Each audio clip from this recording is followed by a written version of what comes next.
سيارة نصف نقل محملة ب3000 لتر سولر مدعوم بعد أن تم تجميع الكمية من محطات التموين في بورسعيد.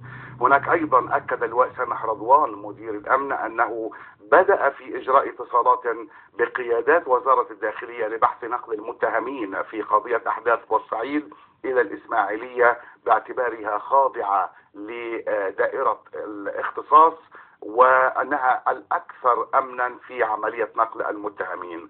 معي من بورسعيد الصحفي أحمد الجمال. أستاذ أحمد، بالنسبة لنقل هؤلاء المتهمين، ألم نسمع في السابق أنهم سوف يحاكمون في القاهرة؟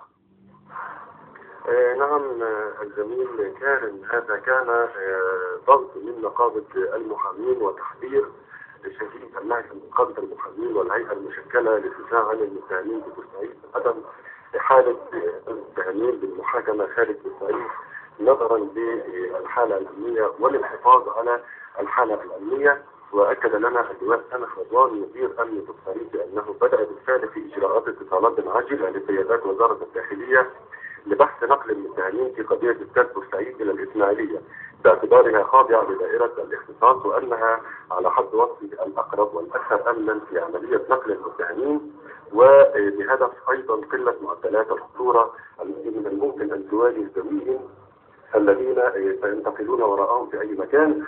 وألمح من بعيد ولم يصرح بأن تأمين المحاكمة داخل بورسعيد عليها بنود كبيرة، وأنه من الأفضل أن تقام المحاكمة على أرض محايدة تتبع دائرة الاختصاص حقنا لتصاعد الخلافات بين الجانبين. يذكر أيضا الزميل كارم أن نقيب محامين بورسعيد ومجموعة من هيئة الدفاع عن المتهمين قد عقدوا لقاء مع مدير الأمن فور إبلاغهم بتاريخ ومكان المحاكمة، وطالبوه بنقل المحاكمات إلى دائرة الاختصاص وحذروه من عواقب نقل المحاكمات إلى القاهرة ومن أي تصرفات تهدد أمن بورسعيد إذا تم تنفيذ القرار، وأنهم يخلون مسؤوليتهم تماما فيما سيحدث في المدينة وخاصة في ظل امتلاك الأمني غير مسبوق لمدينة بورسعيد.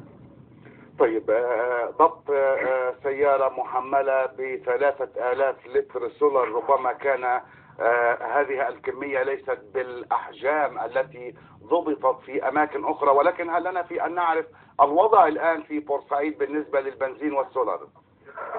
بالفعل زميل كارم، الوضع الآن في بورسعيد اقترب من الاشتعال في جميع محطات الوقود ببورسعيد، حيث تتكدس بشكل يومي على مدار الساعة العديد من السيارات وتنشر كثير من الخلافات بين السائقين على الاستيلاء على أدوارهم لتموين سياراتهم. وتمكنت مساء أمس المباحث الجنائية بمديرية أمن بورسعيد من ضبط سيارة نصف نقل محملة ب3000 لتر سولار مدعم بعد أن تم تجميع الكمية من محطات التموين ببورسعيد. وكانت المعلومات قد وردت إلى رئيس إدارة البحث الجنائي بفرع بور فؤاد من أعضاء اللجان الشعبية بالمدينة يفيد متابعتهم بسيارة تقوم بتجميع كميات من السولار المدعم من محطات تموين السيارات في بورسعيد.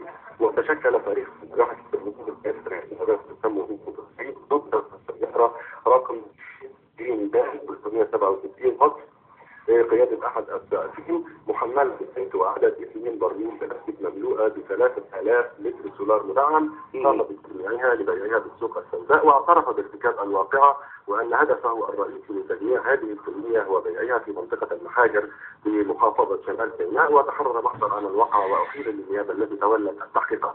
شكرا للصحفي أحمد الجمال متحدث علينا